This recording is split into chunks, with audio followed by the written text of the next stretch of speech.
I mean, to sum it up, it's like, I don't even know why you girls bother at this point. Like, give it up.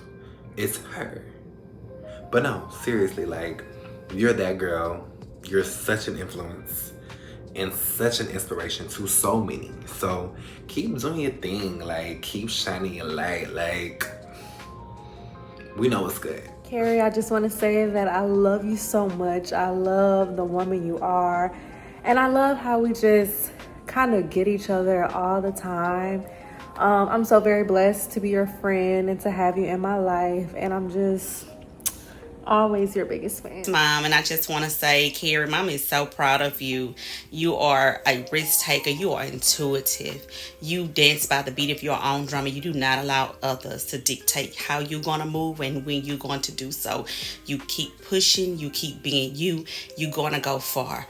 Keep believing in yourself, and no matter what happens, just know that you are loved, you are great, and you are going to be whatever it is that you put your mind to. Proud of you. All right. Hello, everyone, and welcome back to another episode of LANEY'S. I'm your host, as always, Laney Global, and I have a very special guest with me today. But before we get into that, I want to give a quick shout out to our sponsors. Thank you so much, Dark 30 Wine and Craft Cocktail Bar, open 7 days a week here in the capital city. Also, a big shout out to the Maid brand. Make sure you check out their upcoming fashion show on October 4th. And of course, the Arbonnet brand for all your luxury watches and business needs. So, as you can see, I have a lovely lady here with me today. We have the sensational, the lovely, most sexy Keri Hill. She is an author, an influencer, a mogul, a child of God, an actress, jack of all trades. I am. I love that. Let's see.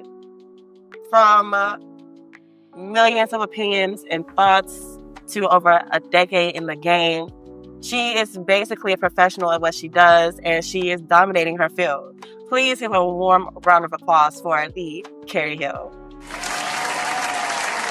Hey everybody. How are you doing today? I feel amazing. How are you? I'm good. I'm happy to be here. Thank you for having me. I'm so glad that you came. So tell us a little bit about yourself. Who is Keri Hill?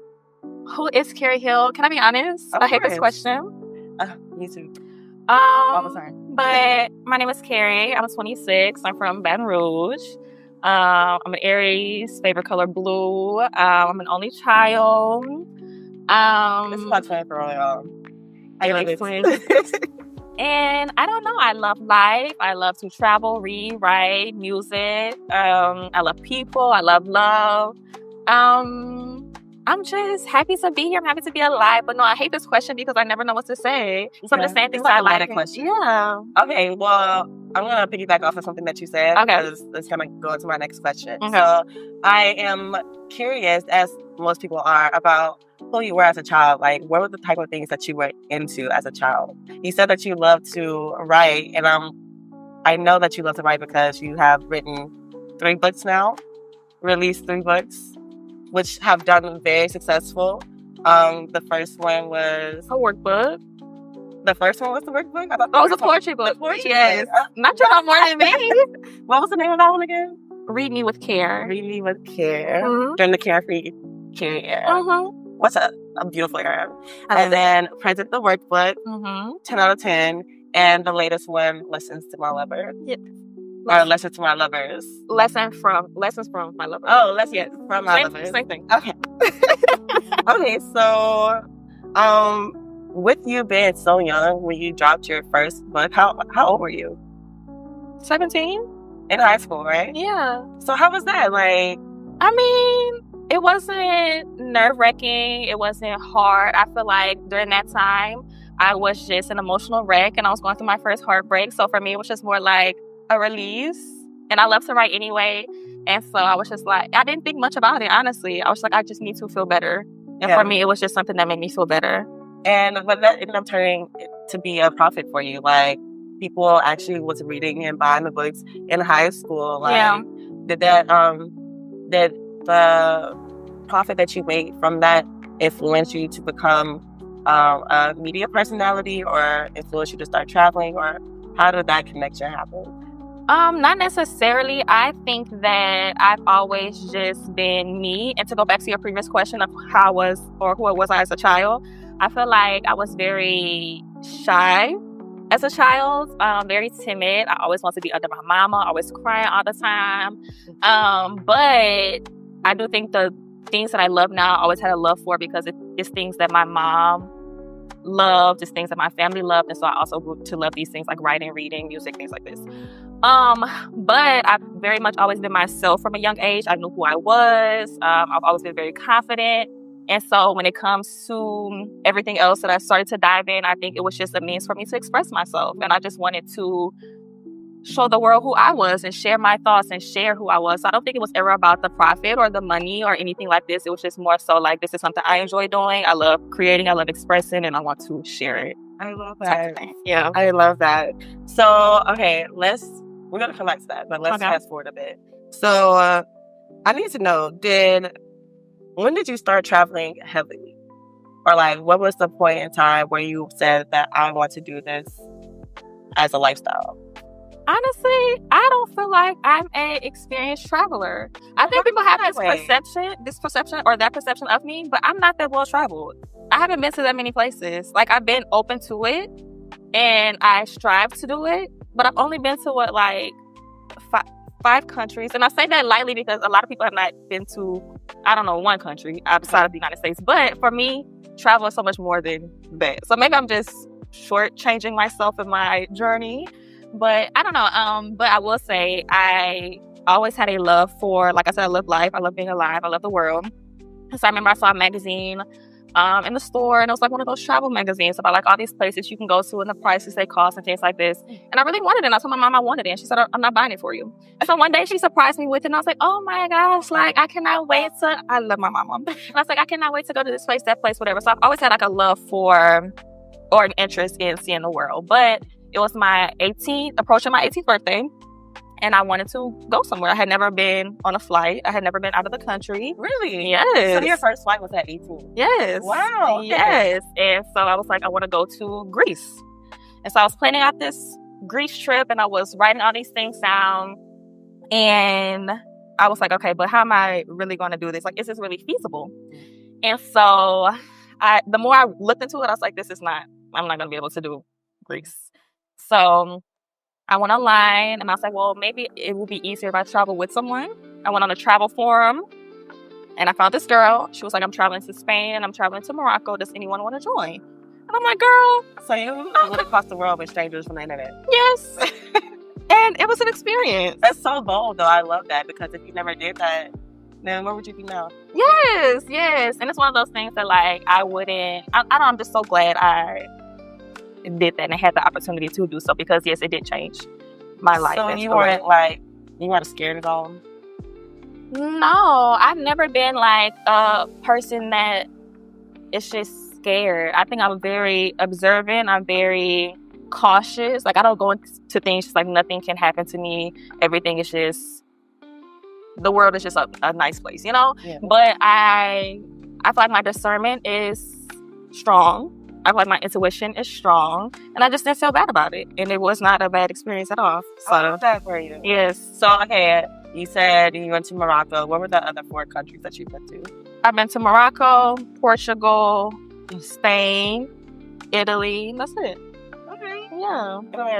And America. Yes. America's big, y'all. So it's huge. Wow. Okay. So speaking of Spain, you do currently live in Barcelona. Mm-hmm. How long have you been living there? 4.5 years. Wow. Yes. Like, you're basically a global citizen now. Yeah. Citizen. I love that. So why Spain out of all the places that you visited? What was it about Spain that you connected to the most? Well, every other country I visited was after living and residing in Spain. So my only reference to anything outside of the U.S. was Morocco and Spain. Mm-hmm. But when I went to Spain with the people or the girl I met online, we went to Barcelona for like a few days or like a week maybe, and then went to Malaga for 2 days, and we stayed with her classmates' family. It was beautiful. It was like a dream. I was like, oh my gosh, this is Disney Channel type. Can I cuss? Yeah. Disney Channel type shit. So anyway, we were in Malaga, and I was like, oh my gosh, like, this feels like home. I kept thinking, like, this doesn't feel like Baton Rouge, but it's something about it that feels like I can stay here and be here. So after that, I just was always thinking about Spain. I wanted to live in Spain. You know, I tried to live in Madrid in 2019. Epic fail. Hated Madrid. Why didn't you like Madrid? It's big. It's boring. Like, the nightlife is good, and it's so different from Barcelona, but I don't like it. It gets really hot. It gets really cold. For me, it's just very boring. Like, every time I'm in Madrid, I'm like, I can't wait to get the hell out of Madrid. I don't like it. But, yes. But Barcelona is where it's at. I love Barcelona. Do you still talk to the girls that you initially traveled with? No, because the one I met on the travel forum, she wasn't crazy, but she was a person who was not very aware of her surroundings. She was just going whatever. So we weren't getting into it, but we were at odds a lot of the trip. And then the other two girls that she met that joined us in Morocco, one of the girls I still have on Snapchat. I see her from time to time, and then one of the other girls, I couldn't tell you where she is in life right now. But so no, I don't talk to them. Just like, anyway. Yes. It's just like y'all was putting that experience that together. Exactly. And that was like the breaking point, Yes. But okay, so let's see. That kind of goes into my next question. I was going to say, how does it feel to be back at home in Louisiana after being gone for so long? Good and bad. Good because I miss my family. I miss my friends. Yes, I miss Laney. And it's just what you get at home, you cannot get in your new space or whatever. Home will always be home, and it definitely does not compare. Like, Baton Rouge and Barcelona are two different worlds. Yeah. So I'm happy to be here to experience Baton Rouge and what it has to offer, and to be around my friends and family. But on the other hand, it is a different world. It is boring. I don't have anything to do. I feel like I'm so out of my routine because Barcelona is my new home, basically. So my comfort is there. My routine is there. Like, I came here. I go to the gym a lot. So I'm like, I can't go to the gym. I did recently sign up for the gym, but I'm like, it's still just like, I feel so out of whack. I'm trying to find familiarity and feel like I have a routine. Yeah, but it's hard because it's like, again, this is now like not it's my comfort zone, but also not, know? So what would you consider home now? Barcelona. Like, I'm just so comfortable. I'm so happy. I'm so at peace. And Barcelona's a place where you can never get bored, like, there's always something to do. If you're bored in Barcelona, it's because you want to be bored. Because you're a boring person. Yes. But here, I feel like there's nothing to do. You can be full of life and there's just not shit to do. Yeah. But anyway, yes, for me, home now is Barcelona. Okay. I yes. love that. For now. I don't know, may change. So, with you being in Spain, you have definitely been making a name for yourself out there. Yeah. We have to talk about the most recent viral video. Okay. The dating video. Okay. Tell us a little bit about that.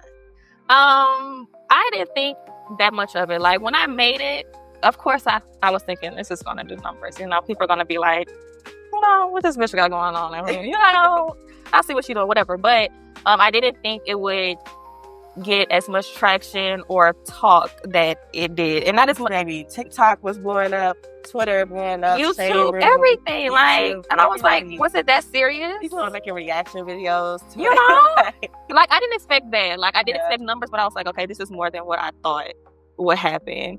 But so the video, it basically consisted of you and the people that you have been experiencing while in Spain. Mm-hmm. And I feel like a lot of the backlash came from, this whole red pill nation that they have going on the internet. And they just saw you dating multiple men, and they automatically assumed that, we're being a hoe. Being nasty with everybody. Being promiscuous. Like, people don't date regardless. Mm-hmm. So how did that, make you feel? Like, did you internalize anything that they were saying to you? Internalize? Never. That's one thing about me. I love me. I know me. So the whole world could be against me. They can say whatever they want about me. I never look in the mirror and be like, they're so right. Like, I'm a nasty hoe, and I'm just so this and that. Like, I would never feel that way. Like, I know who I am. I know what I do. I know what I don't do. That's my favorite thing to say. So nobody can tell me about me. And nobody can make me stop loving me. So, internalized, no, but I was a little bit disturbed because I was like, I tried to get around it in a way, like, even the way I captioned it, because I was like, people are going to think, like, I'm just having sex with everybody. And, like, obviously you don't want people to think that, but people are going to think what they think. So I tried to get around it in a caption, kind of like, not over-explain myself or explain myself at all, but try to be like, this is not what it is. But that's what they made it out to be anyway. So that annoyed me because I was like, because people don't want to believe what they want to believe. Exactly. Regardless. Like, you can tell them 1,000 times. So was there ever a point where you just caught yourself like going back and forth with the people in the comments all the time? Or like, did you ever have to like step away so it wouldn't affect you too bad? No, because first of all, I was in Italy when all this was happening, and I was doing like a workaway experience. So I didn't really have much time to think about it or worry about it. Like, I wanted to enjoy my time in Italy. So it's like, put the phone down and I'm in Italy, you know, like I'm enjoying life. But it wasn't much back and forth I did really. Like, I maybe commented to like one of these red pill guys on YouTube. And then somebody on one comment on TikTok. But besides that, I was just like, everybody have your way. Say what you want. Like, I'm not going to argue with you about me, you know? So, girl, I was arguing with the people. I'm like, thank you. Leave my bitch alone. Thank you. You fucking suck. No life ass, no pussy ass. Well, that was the thing also, because it's like, I understand people. Like, I understand people talk. I understand people think the way that they think. And just have it. I'm not going to try to change your mind about me or about how you view things. You know, have it. That's you. So, and I understand that that's you. So has your like thoughts or feelings about the video changed at all since you posted it? No, it's still pinned and up there, and I don't care still. Do you talk to any of the guys in the video still?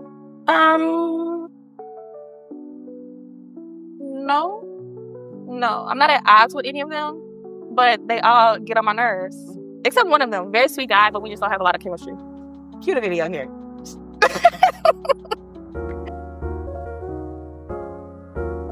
This was actually the first man I met when I moved to Barcelona. He was so nerdy and cute, but then I got tired of talking to him. Now, this one I had a blast with. He was older, but we had so much fun together. We went to museums all the time. I still talk to him to this day. Now, this one I really loved him, y'all, but he broke my heart. And he recently just came back out here, and he like, can I see you? And I said, okay, so now, if I remember correctly, your first time really going viral, I might be wrong, so correct me on this, but I remember the prom stuff with your first boyfriend or one of the most significant boyfriends as an adolescent. So how was that like? Is that what influenced you to start taking social media seriously? No, like it was like, oh, it's cool my first time going viral, but I even deleted that whole YouTube like page afterwards. Like, it was big, it was very successful, and I had like a lot of subscribers and everything. I just y'all don't believe who bought that YouTube page from you. Do I say it? No. Okay. But anyway, it's a very popular person. Yes. Shout out to that Rouge. But okay. So the guy in the prom pictures and your first boyfriend, he was one of the people who inspired a chapter on Lessons from My Lover. So can you tell us a little bit about what's different for adult Keri in terms of dating in comparison to Keri from high school and her first love? Yes, I feel like the point of the whole book was to share my experiences and how I've grown in womanhood and in love. And I think that growing up into this point, that was my first and only relationship at 16. I haven't been in a relationship since then. I'm 26, so like 10 years. So I feel like I don't know. But I feel like then I was very eager to feel loved and to finally get that, because like even like growing up in middle school, everybody has boyfriends and first kisses, and I'm just like, when's my turn, you know? So I feel like love has always been a struggle for me for whatever reason. Like maybe I don't know, maybe it's just my destiny to struggle in love. I don't know, but I feel like I've always had a hard time. So growing up or up until this point, I feel like I was always like, where is that person for me? Where is the one? Where is my soulmate type of thing? But now I feel like I've been through so much on this journey of looking for love or hoping to experience or find love that I'm just like, I don't give a fuck anymore. Like, I love my life. I'm content being single for the first time ever. Like, it was very hard for me to be single. Like, I've never wanted to be single. Like, I am a lover girl. Like they say, I'm a hopeless romantic. I love love. So I never wanted that for my life. And God willing, that is not my destiny. But, like, I'm now at a point where, like, I'm very comfortable in that. And that frontal lobe. developing. It did, yes. I love that. It's still so young, so obviously there's so much love to still experience. Yes. So you are single now? Yes. Okay, and do you... I know that you said that you aren't necessarily looking for it, but like, you do want to be in a relationship, essentially. Of course, but it really has to be like, not the perfect person, because nobody's perfect. I don't expect that from anyone.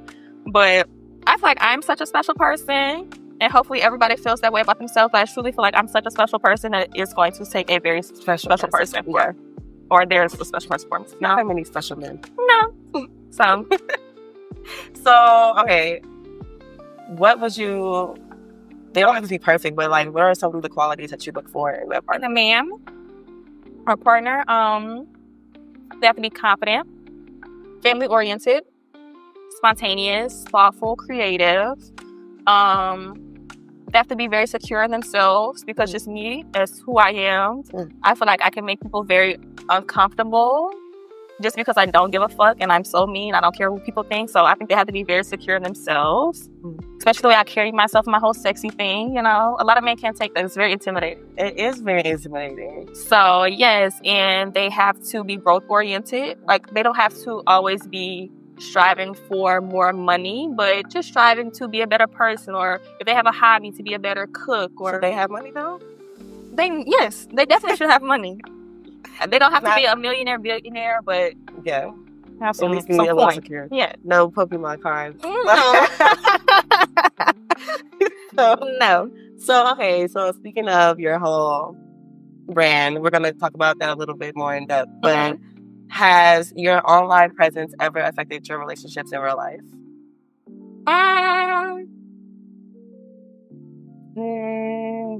I don't know. I want to say no, but maybe, because I feel like how people perceive sexiness or just confidence, they can see it in a negative way. So maybe people approach... Well, let me say, yeah, maybe men approach me on like promiscuous stuff. But for me, I don't care, because if that's how you approach me, then you're obviously not a person I would like to entertain. But I feel like stuff like that happens. But at the same time, I feel like people do see me as more than that, and I do appreciate people who see me as more than that. So I would say yes and no. I feel like there's just men who see a woman with a nice body and put themselves out there a certain way that are like, okay, she that type of woman, and like they approach her as that type of woman. But there are also men who are just not like that. So yes and no. You know what I mean? Yeah, I love that. So outside of like your online presence, has long distance ever been an issue for you as well? Yes, nobody wants to do long distance. Why? Nobody. Why does no one? I don't know. They're not real lovers. They're not real lovers, Lainey. But yes. Would you date long distance? Comment below. Yes or no? And why or why not? But yes, there's only one. Well, let me not say one, because a lot of those men in the dating video, we fell out because they did not want to do long distance. Like none of them were. 2 of them were Spanish. Everybody else were like traveling to Spain, whatever. I say all that's to say that nobody wants to do long distance. Then there was a guy I really, really liked. He lived in New York. Didn't want to do long distance. And there's a guy here that also doesn't want to do long distance. So yes, nobody wants to do long distance. But me, I don't care. I could be at the North Pole, you can be at the South Pole. We're gonna make it work. Yeah. I mean, you know? Exactly. But yes, no real lovers left. So is long distance the reason why it didn't work out with the guy from Pop the Balloon? Then is it a yes for you for him? It's a yes. Okay. And is it a yes for you for her? Yes. We got a match. I'll take the mic, and you guys can go on off. Make some noise for them, ladies. Oh, okay. No, I didn't like him. I blocked him that same day, y'all. Let me just be honest. So for context, Keri did just fly out here to Arizona to do Pop the Balloon with our lads. And she did match on there. Very cutesy. The comments were eating her up, though, for whatever reason. A lot of backlash. My girl just gets backlash on the media for being herself. Exactly. You know? So why did you block him? He was strange. He was very weird. He was just saying weird stuff. I don't know how much in detail I want to go, because I don't know, we're supposed to do some update video with him or whatever. I don't know. But yeah. He didn't give off like a stiff vibe. No, even like before I matched with him, I was like, I don't have a good feeling about this, but I want to be open to the experience, and I don't want to just be like fuck him, fuck that, whatever. I was like, let me just give him a chance, you know, like, you don't have to be with this person when you do these things, or you don't have to take them serious. But I said, let me just be open-minded. So I didn't really have a good feeling about him at all. But yes, he was a strange guy. So make sure you always listen to it, right? And also make sure you check out the Pop the Balloon episode that released last month and the one upcoming to be, what is it, like a reunion? It's like a catch-up or something. Like catch-up? Yeah. So, Yeah. So, okay, let's go back to the whole smart and sexy thing. Mm-hmm. So, if you don't know, my girl has a brand, or she has recently rebranded. Mm-hmm. I guess coming into her adult self, into her womanhood. And she puts some emphasis on being both an intellectual, but also being very hot, sexy, feminine while doing all these things. And putting an emphasis on you don't have to dull yourself just to be one type of girl, one type of person, or to have a certain type of respect. You demand your respect regardless of what you look like. So can you tell us a little bit about Smart and Sexy 101? Or how did you come up with that concept? Yes, I was very random. Prior to coming here, I had a lot of insomnia. I could never sleep. I would be up at like 5 in the morning. So mine just running, racing, whatever. And then, I don't know, Smart and Sexy 101 just popped to my head. And I was like, oh, love that idea, Keri. Thank you, brain. But I was like, what is this? What is this Smart and Sexy 101? What does this entail? What do you want to do with this? And so the more I just kind of thought about it and sat with it, then I came up with like the lessons and stuff. But yes, Lainey described it perfectly. I just wanted to show that you can be a all-around woman.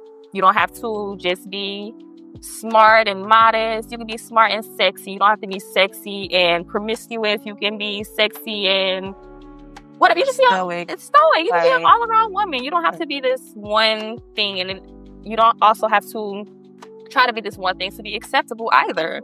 You know. So yes, it was all about just showing that you can be multifaceted. Yeah. Okay, so with you oozing your newfound sexiness, you have recently started a new OnlyFans account.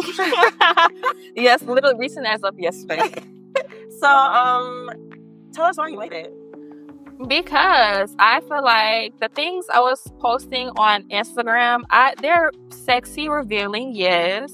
I don't go too far with it. I feel like I keep it as tasteful as I feel like it should be, which is very tasteful. It's like no nudity, nothing, no like pornography, nothing like that. But I saw the attention that it was receiving in the comments that were being made, so I was like, well, shit, we should be getting paid for this. I need to get paid for it. You know what I'm saying? So yeah, basically the OnlyFans is just this. I mean, I don't want to tell what's on there, but just know it's no nudity. Y'all not finna see no. It would never be that ever. Subscribe if you want to see. Exactly, you know. But yeah, I mean, if I was gonna put it out there, then let me get a little coin for it, you know. So does that affect like your morale at all? Or I know you are. Do you consider yourself religious? My relationship with religion has changed a lot. I would sound religious. I would never be like, "Oh, I'm not religious. I'm spiritual." No, it's not that for me. Maybe I am both. I don't know. But if I had to label myself as anything, I feel like I'm Christian, and maybe I also have like fear of running away from that description. But my relationship with religion has changed a lot. I don't feel like I'm as unmoved or as strict with religion as I used to be. But sure, I'm religious. Yeah, but that's not because your relationship with God Himself has changed. It's just your relationship with yourself, essentially. No, my relationship with the concept of religion. That's it. So, do you feel like people who have known you to be, what do you call it? I don't want to say like, whoa, Holy Ghost, but like, like people who knew you before this stage, and they saw like how heavily that you were like focused on your word and like just being a better person and having a better relationship with God. Do you think that those people see you now are confused or will feel a type of way? Do you feel a type of way, or do you feel like your relationship with God has changed because of your newfound interest? No, I mean, maybe they do perceive it a certain way, but that's their business. That's not my business. It has nothing to do with me, essentially. But I feel like it's just a journey of life. You know, we go through phases and stages, and we become different people, and we live many lives. And I still love the Lord, and I still read my verse of the day sometimes. So maybe I want to pick up the Bible and read a little one too, you know. But I think that it doesn't have anything to do with this rebrand or this person I'm becoming. I think it just truly has, maybe the seasons coincided, but it just truly was my relationship with religion changed. And maybe it just changed around the time that I decided to do a rebrand, but they don't have to do anything with each other, you know? But if people are confused, people are confused. But like I said, I still love the Lord and I still be in my word from time to time. But yeah, Christianity is just something that I'm just not at odds with right now. But I don't feel the same way that I used to feel and about there's it. nothing wrong with that. I think it's just like, my personal thoughts of it are like, you know, God made me who I am. He made you sexy. He knows the world that we live in. He knows the access that you have. So it's just like, why would he not want good for you? Exactly. That's how I feel. Like, he gave me this body. I feel like he gave you the money that came into your account. Like it just, you know, and people are always like, oh, God will provide. Yes, he gonna provide me to use his body and get the money from that, you know? But I don't know, like, everything, I feel like that's a whole conversation to be had about religion and my perception, how that's changed. But yes, I don't feel like I'm being punished. I don't feel like I'm being demonized. I don't feel like God hates me or loves me any less. I feel like, if anything, I feel like my relationship with God is stronger because you know yourself more. Yeah, you know? And you love yourself more. Yes. So how do your parents feel about your new rebrand? Or your family? They don't give a fuck. Like, my mama and daddy are my biggest fans. They love me so much, and that's one thing I love about parents. And something my mom prides herself on is she's always let me be me. And she always says, you know, maybe I haven't always supported or been in favor of everything that you've done, but I have supported it. So not that she hasn't been in support, but not a favor. But she just always let me do me. I love that. She lets me do me. So even with the OnlyFans, she's like, oh yeah, Moo, like, you need to do that, girl. I've been so to do that. Like, and then my stepdad is also like, yeah, it's a lot of money to work here. Like, you know, they just don't give a damn, you know? They said they're my friends. I love that. Yeah. I really love that. I wish more people, especially Black girls, have more people just around them, especially like their family, who let them explore all avenues with grace, of course, and just support to be able to do what you want. Like, the world is going to be your oyster. Yeah. And it's like, you've traveled the world, you've seen the world, and you've done like amazing things because of the support that you got from home. Yes, definitely. Definitely. I could not have done it without my parents. So what's next for Miss Keri Hill? I don't know. Living life. Hopefully go more places, make more money. I'm trying to get her to bring me to Brazil, y'all. I have to go to Brazil. I'm going to Spain too. Yes, New Year's, fingers crossed for Brazil, maybe.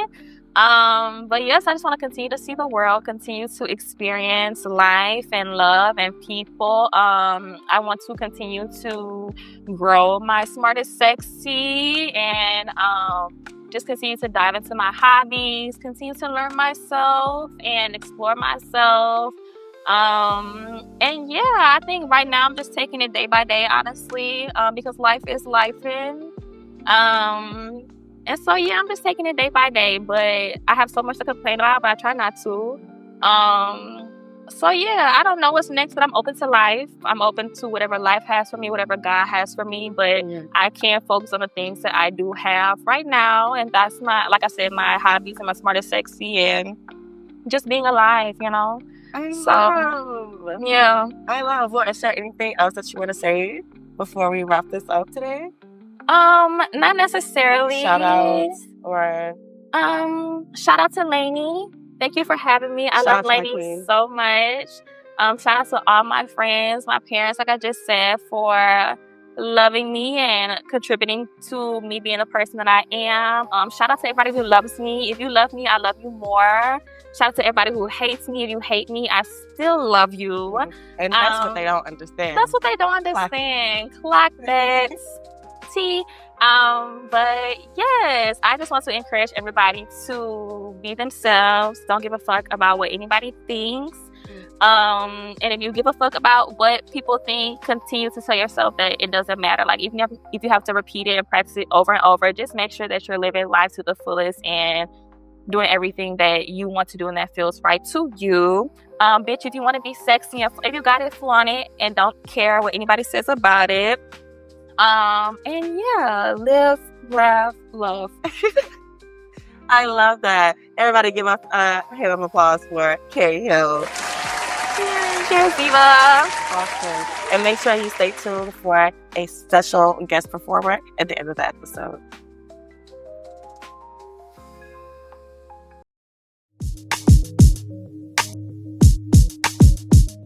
I don't think them people you been with got some clean motives. Hope you catch it before they snake you like a king cobra. You scream sober, but you cry drunk. At this time and the shit that you letting out is the shit you normally tie up. Lately, all you know is Casamigos, drinking out the bottle. Club lights and long nights, kicking with your vatos. Dodging them feelings in your soul, starting to look like potholes. Steady wasting the days, acting like we got those. But we don't, mama. Every second you spend out, I spend alone, mama. Stuck in my thoughts, trying to see what I did wrong, mama. Get on the gram and see your post, I'm being strong, mama. I'm disgusted. Never thought that we get to this point up over nothing. Now I'm calling your phone, baby, stop all that acting funny in the streets. Out your tea, I'ma see you when you get home. Baby, don't stay out too long. You're the only one I've been vouching on. When you get home, Shawty, we ain't gotta talk about it. Well, unless you won't talk about it, I ain't tryna fight with you when you get home.